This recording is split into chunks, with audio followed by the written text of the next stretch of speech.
Waalaikumsalam. Bagaimana kabarnya Bapak? Alhamdulillah sehat. Alhamdulillah. Terima kasih banyak sekali Bapak saya ucapkan karena Bapak sudah menyempatkan untuk wawancara saya dengan hari ini di sela-sela kesibukan Bapak. Semoga Bapak selalu diberikan kesehatan dan kelancaran dalam segala melakukan aktivitas. Amin. Nah, pada kesempatan kali ini saya ingin wawancara dengan Bapak berkaitan dengan tugas saya sebagai calon guru penggerak angkatan 10 Kota Samarinda, yaitu pada modul 3.1 di modul pengambilan keputusan berbasis nilai kebajikan sebagai pemimpin. Ada beberapa pertanyaan yang ingin saya ajukan kepada Bapak, yaitu pertanyaan pertama yaitu selama menjadi kepala sekolah, apakah Bapak sering kali mengalami kasus yang termasuk kasus dilema etika ataupun kasus bujukan moral? Yang pasti di dalam pelaksanaan tugas, walaupun di mana ya, artinya nggak hanya di sekolah, di rumah tangga pun pasti ada yang namanya dilema atau bujukan moral. Ya pasti ada, pasti. Jadi sering kali ya Bapak ya. Nah, kalau dari Bapak sendiri itu bagaimana mengidentifikasi kasus-kasus tersebut, apakah itu termasuk kasus dilema etika maupun bujukan moral? Iya.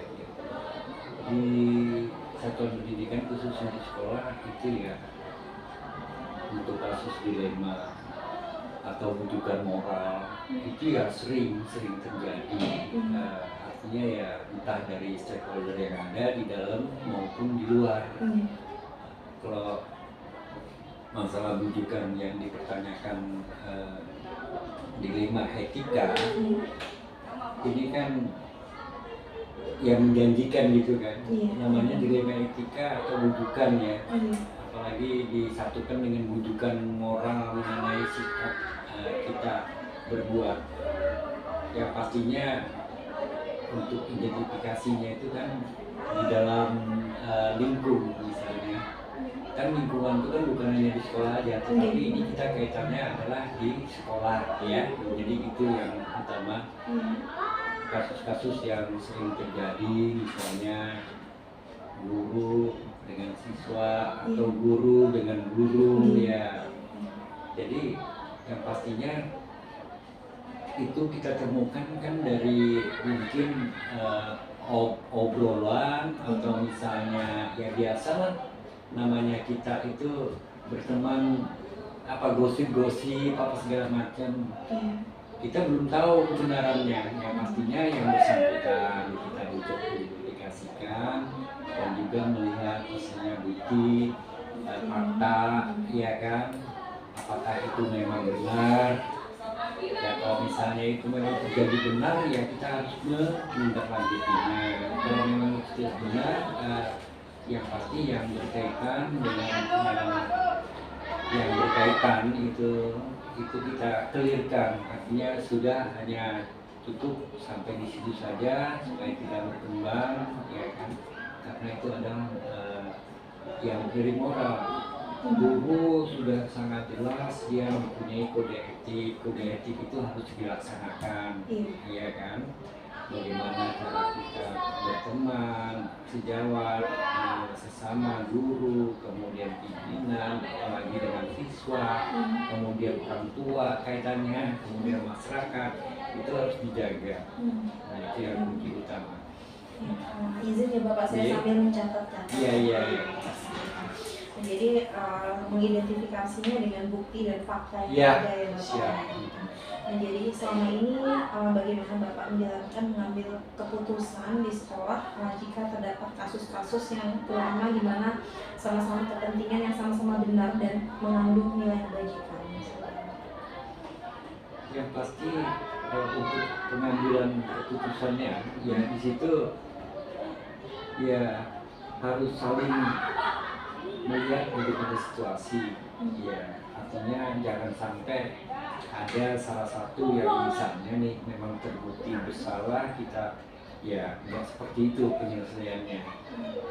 Jadi yang sangat utama yang bersangkutan ini kan, untuk agar kita dapat menentukan ya biasa kita orang pribumi ini kalau memang itu terbukti dia masalah, kenapa sih misalnya kok nggak minta maaf, ya minta maaf, kemudian saling berjanji, istilahnya ya tidak ibaratnya mengulanginya lagi. Kalau perlu ya kita ambil, kalau misalnya kasus itu kan bertingkat dia, ada tingkatan yang biasa, yang sedang, kemudian yang sebenarnya ya parah lah, katakan seperti itu ya, yang parah lah seperti itu. Nah, dimana kita bisa menempatkan untuk penyelesaiannya. Kalau nantinya ujung-ujungnya misalnya ini kasusnya berat, ya tindak lanjutnya kan ada yang pihak berwenang yang di atas. Yang pastinya kita ajak dulu lah ibaratnya, karena kita ini ya itu tadi yang namanya manusia, kita kembali ke sana. Manusia itu kan tidak luput daripada kesalahan, hilang apa segala macam. Selama dia itu memang ibaratnya mengakui bahwa dirinya itu ya nggak benar, salah, ya nggak ada salah, ya kan dia suruh kita makan. Kalau misalnya kasusnya perlu untuk mengisi atau membuat pernyataan, dan sebagainya kan lebih bagus lagi, artinya sebagai orang dia agar dia tidak mengulangi. Ini berarti dengan melihat situasi lalu mengkomunikasikan dengan yang bersangkutan ya Bapak ya. Dan kalau memang masalah memungkinkan untuk dinasehati, dinasehati dan di si akhirnya suruh berjanji agar tidak mengulangi. Yang pasti kita melalui pengujian. Maksudnya pengujian benar atau salah, yang mana sih ini? Kadang-kadang itu kan kalau moral misalnya untuk apa namanya, ya benar dengan benar gitu kan kita salah ya. Iya, berat untuk memutuskan. Itu. Iya.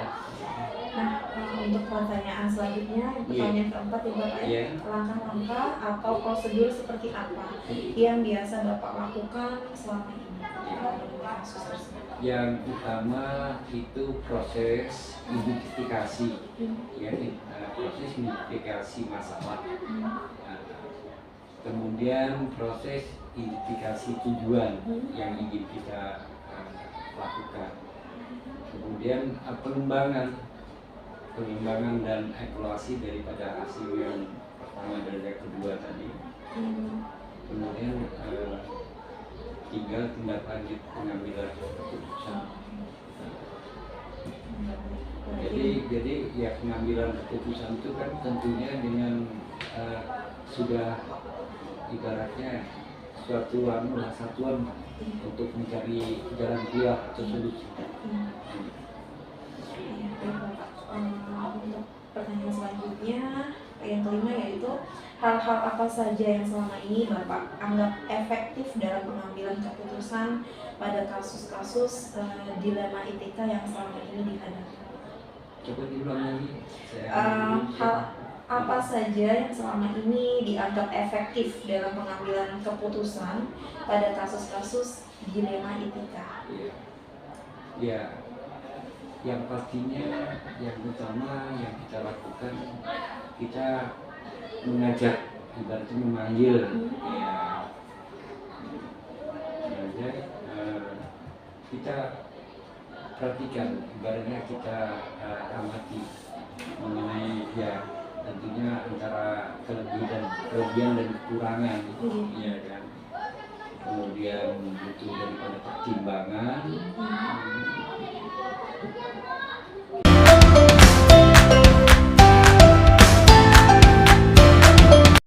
Assalamualaikum Ibu Batul. Waalaikumsalam warahmatullahi wabarakatuh. Alhamdulillah baik Ibu. Alhamdulillah Sukses sudah sampai di sini. Amin ya rabbal alamin. Terima kasih Ibu. Hari ini saya menemui Ibu karena ada maksud dan tujuannya, yaitu berkaitan dengan saya akan mewawancara Ibu sebagai kepala sekolah SD 018 Kecamatan Palaran. Ini berkaitan dengan tugas saya sebagai calon guru penggerak angkatan 10 Kota Samarinda di modul 3.1, yaitu mengenai mungkin pengambilan keputusan berbasis nilai-nilai kebajikan sebagai seorang pemimpin. Selamat ya Mbak, udah sampai di sini calon guru penggerak Kota Samarinda. Tentunya jadi calon saja sudah melewati etape-etape yang sudah sangat sulit dan tentunya persaingannya tidak gampang, tidak mudah. Hari ini kalau dengan datang ke sini untuk mewawancarai saya selaku Kepala Sekolah SD 18 Kecamatan Paharan tentang tadi nilai-nilai kebajikan, saya berterima kasih sekali. Kenapa? Karena saya ikut ya istilahnya ikut menemani jenengan dalam etape wawancara dengan kepala sekolah dalam tugas sampai sebagai guru penggerak angkatan ke-10 untuk Kota Samarinda. Apa yang bisa saya bantu, apa yang bisa saya jawab, Mbak Nur, monggo kita rebutkan sama-sama. Oke, monggo. Ini ada beberapa pertanyaan yang ingin saya ajukan kepada Ibu. Di sini ada beberapa panggilan pertanyaan. Pertanyaan yang pertama yaitu selama menjadi kepala sekolah, apakah Ibu seringkali menemui berbagai kasus, baik itu kasus dilema etika maupun kasus rujukan moral? Iya Mbak Nur, sebelumnya saya sampaikan saya di sini ini awal tahun 2022. Jadi COVID sudah berlalu ya Mbak Nur. Saya masuk di sini sampai dengan sekarang ini yang tadi sebutkan ada kasus ya memang banyak kasus itu sebetulnya, cuma kadang-kadang bisa diselesaikan oleh guru, bisa selesaikan oleh anak itu sendiri melalui kelasnya, tapi memang ada juga yang kasusnya itu sampai ke saya selaku kepala sekolah yang tadi contohnya rujukan moral itu ya namanya juga anak-anak yang dalam pemikirannya itu ingin coba-coba, ingin mencoba, diajak temannya ingin mencoba contohnya, tidak usah yang jauh-jauh. Temannya sangu, uangnya 2.000-an 4 lembar. Anak 4.000 berarti temannya sangu 4 lembar 2.000-an 8.000. Dia diajak sama temannya, ayo kita ambil yang 1 lembar. Kamu 1 lembar, saya 1 lembar. Kan masih ada 2. Yang seperti itu kadang-kadang yang sepele-sepele kadang-kadang ukurnya bisa menyelesaikan, kadang-kadang juga anak-anak pasti dia pas masih enggak, ini saya enggak ngambil, saya enggak nyuri. Menurut dia punya temannya itu dia punyaku. Tapi kan itu juga sudah bukan hal yang positif. Dalam pembelajaran itu juga sudah membuat anak nanti menjadi kebiasaan. Nah, sampai tidak ke saya hal-hal yang seperti itu.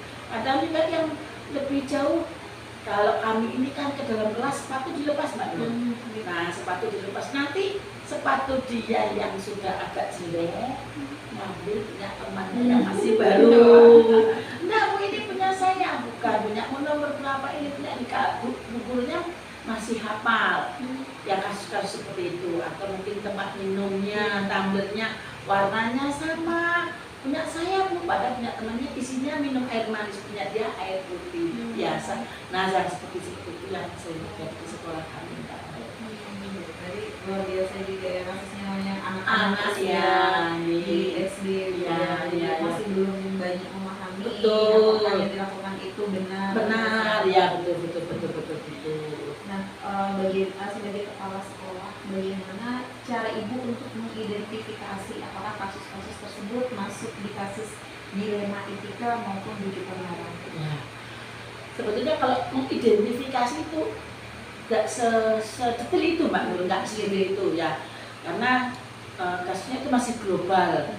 Kadang-kadang ya ini apa tadi rujukan moral, yang satunya dilema etika. Kadang-kadang saya juga tidak tahu inikah dilema etika kan, tahunya udah dirampungin, udah yang contohnya tadi misalkan ambilnya dikembalikan ke yang punya semula, ya udah apakah ini rujukan moral, apakah etika, dilema etika itu kadang-kadang nggak kami identifikasi, tahunya ya udah selesai gitu. Jadi selama ini adalah mengambil keputusan di sekolah ini terutama untuk kasus-kasus yang sama-sama kepentingannya itu benar, sama-sama benar atau mengandung nilai kebaikan, itu bagaimana dalam pengambilan keputusannya? Contohnya kalau pengambil keputusan tadi, contohnya saya contohkan tadi yang sepatu. Nah, yang sepatu. Akhirnya keputusannya, nak besok sepatunya diberi tanda.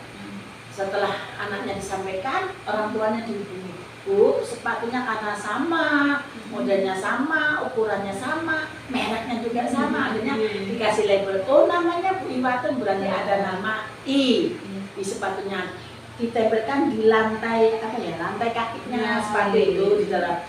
Namanya Nur Wijayanti, berarti N. Oh, ini yang N punya Bu Nur Wijayanti, yang I punya Bu Iwatun. Keputusannya gitu aja makanya. Untuk yang penting orang tua tahu kalau ini harus dibedakan satu dengan yang lain gitu.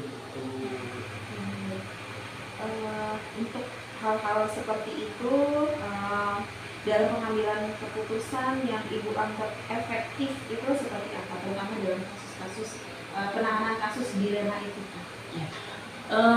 Karena kita masih SD ya Bu Nur, anak-anak itu kalau sudah dipanggil kepala sekolah, kalau sudah dipanggil kepala sekolah, sana dipanggil Bu kepala sekolah, sebetulnya Bu gurunya bisa menyelesaikan itu, tetapi kalau menyelesaikan ini yang 30 anak di dalam kelas ini kan pasti tidak teropeni lah bahasanya, tidak ngajar karena Bu gurunya menyelesaikan ini. Ya, akhirnya Bu gurunya, Bu ini tolong selesaikan.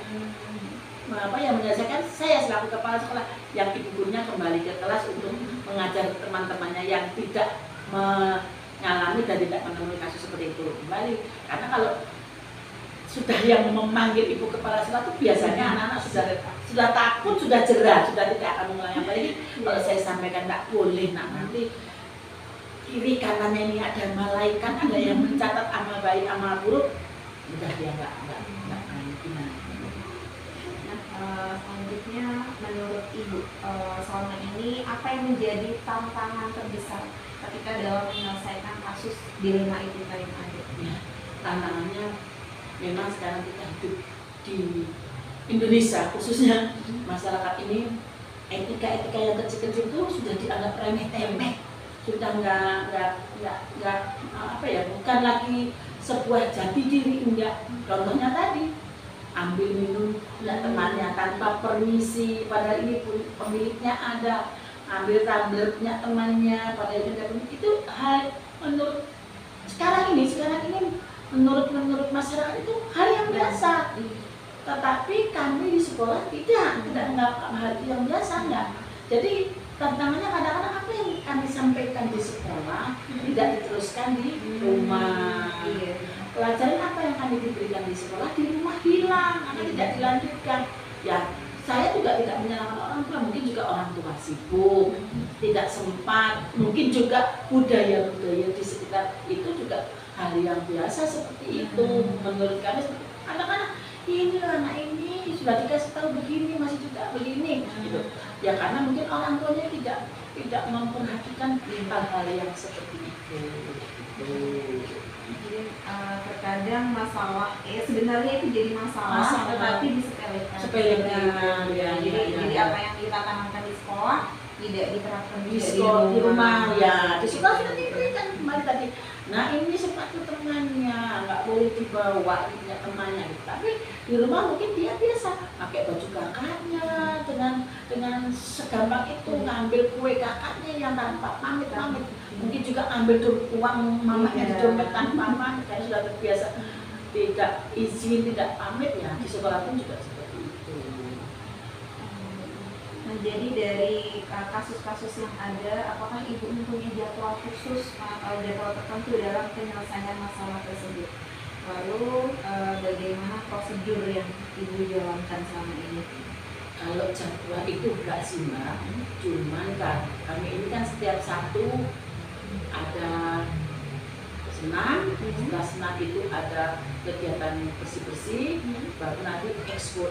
Di situlah guru-guru, teman-teman guru ini menyelipkan pembelajaran petuah-petuah apa ya, nasihat-nasihat untuk anak-anak supaya apa ya, menghormati, menghargai sesama teman supaya tidak terjadi tadi yang kita bahas tadi.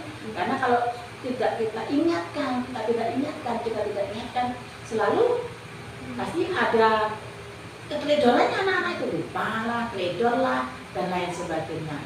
Menurut tadi apa? Prosedur. Nah, prosedurnya gini Mbak, memang kalau tertulis itu kami tidak, karena yang seperti itu kan tentatif, kadang seminggu ada 2-3 apa kejadian yang muncul-muncul, tapi kadang-kadang sebulan enggak juga terjadi. Nah, prosedurnya ya memang saya selalu menyampaikan ke teman-teman kalau ada yang menurut teman-teman gelagatnya tidak pas, tidak nyaman, dia julidi temannya, dia melok temannya, ngambil punya temannya, serahkan ke saya, itu bagian saya. Karena tadi kalau bukunya menyelesaikannya ini yang dalam kelas tentu juga apa ya, terganggu rasa bebas ya, karena bukunya nggak ada. Karena anak kelas 4, 5, 6 itu kalau nggak ditungguin sekarang juga udah yang maklumnya generasi corona yang 2 tahun nggak sekolah itu kami maklum. Nah, jadi dalam penyelesaian masalah tersebut, apakah ada faktor-faktor yang mempermudah atau yang membantu ibu dalam pengambilan keputusan atau menyelesaikan masalah-masalah yang terjadi? Iya, kalau yang faktornya yang mempermudah, saya itu didampingi, ditemani guru-guru yang mohon maaf masih muda-muda, karena yang paling tua saya, paling tua saya di sini. Jadi kalau saya minta apa, bantu ini, bisa saya sampaikan. Anak-anak tolong didampingi, bisa. Anak-anak tolong disampaikan ini, ngerti. Jadi kemudian itu yang pertama. Yang kedua, mungkin ya dari sisi kedekatan saya dengan murid-murid. Jadi kalau murid saya itu yang tadi julidi temannya, nakali temannya, saya panggil sekali saja sudah besoknya sudah nggak terulang. Tapi memang gampang menular. Anak-anak itu gampang mencoba. Kalau kemarin temannya sudah dikasih tahu, ya enggak. Besok yang lain ada lagi kasusnya. Yang lagi marah ini, Mbak Nur, ngolok nama orang tua. Oh iya. Misalnya saya nama bapak saya Pak Amir tukang las gitu. Nanti temannya Amir tukang las, Amir tukang las gitu kan. Kadang-kadang kalau orang tua yang mendengar itu kan tidak nyaman. Ya memang hari ini nggak apa-apa, diselesaikan, selesai. Nggak boleh lagi orang tuanya. Apa namanya Pak Amir tukang, tapi nggak boleh untuk lagu-lagu nyanyi-nyanyian gitu. Besoknya lain lagi, berikutnya tukang nasi kuning jual lagi. Nasi kuning, lain lagi gitu. Jadi memang ya harus selalu mengulang untuk mengingatkan anak-anak. Kemudahannya apa ya? Mungkin karena masih satu lingkungan di sini, anak-anak itu kalau yang dikasih tahu satu ya mungkin yang lainnya masih agak gimana, agak takut lah, masih memperhatikan gurunya, masih memperhatikan kepala sekolahnya. Kemudian kan selalu saya dekatkan teman-teman itu untuk etika nomor satu, karena matematika 7x7 hafal, tapi anak-anak itu masih tidak saling sama orang tuanya, tidak saling kalau ketemu guru. Itu bagi saya bukan siswa yang hebat, tetap kurang hebat, bukan hebat, tetap kurang hebat. Iya sih saya. Jadi dukungan penuh dari seluruh mudah sekali dalam menyelesaikan masalah. Dan masalahnya belum besar Mbak Nur, masih yang anak-anak lah, masalah anak-anak yang rewel-rewelan aja. Nah, dari ini kita masuk di pertanyaan terakhir ya Ibu ya. Dari semua yang telah Ibu sampaikan tadi, pembelajaran apa yang bisa Ibu petik dari pengalaman pengambilan keputusan yang sudah diambil selama ini? Jadi kalau pengalamannya Mbak Nur, karena jadi guru itu di tahun 88. Jadi menghadapi berbagai macam anak itu juga harus berbagai macam metode, berbagai macam cara. Ada yang itu udah diem, ada yang 3 kali juga masih nggak, tapi ada juga ada yang harus dipanggil sekali 2 kali masih juga ada yang enggak, ada yang diberi ultimatum, udah kalau nggak mau dikasih tahu di guru sekarang pilih mau sekolah mana, guru kasih surat pindah, ada yang sampai seperti itu. Karena apa, sekali, 2 kali, 3 kali itu biasanya yang seperti itu anak cowok yang usir-usir ingin coba-coba. Misalkan contohnya baru terjadi, dia menyembunyikan tempat pensil temannya cewek. Alasannya kenapa? Nanti kan dia mendekati saya, kalau tempat pensil itu diminta. Jadi yang mengajarkan ke saya sendiri, beda anak, beda perlakuan, beda cara menyelesaikan, dan beda cara mencarikan solusinya. Tuh, Luar biasa sekali dari pengalaman-pengalaman ibu yang sudah dibagikan kepada saya, dan itu semua tentunya bisa menjadi pembelajaran bagi saya, menjadi contoh bagaimana cara pengambilan keputusan yang baik. Dan terima kasih sekali Ibu Ihwatun atas waktu yang diberikan untuk saya di sela-sela kesibukannya. Semoga sehat selalu, amin, diberikan kelancaran dalam memimpin sekolah ini. Terima kasih juga Mbak Nur sudah mempercayai saya selaku yang diwawancarai. Mungkin tadi hanya secuil apa kalau Mbak Nur kata tadi ilmu, secuil saja Mbak Nur, secuil saja pengalaman juga secuil. Masa depan anak-anak ini masih menjadi tanggung jawab kita, perlu inovasi bagaimana kita menghadapi anak-anak itu. Tentu dengan guru penggerak ini Mbak Nur menerima dari teman-teman di berbagai sekolah, tentu itu justru menjadi pengalaman dan ilmu yang lebih baik lagi. Mungkin dari teman di SD kecamatan mana, teman di SMP kecamatan mana, itu yang pengalaman-pengalaman, karena berbeda wilayah kan beda kondisinya, itu yang lebih luas ilmunya. Terus terakhir, terima kasih.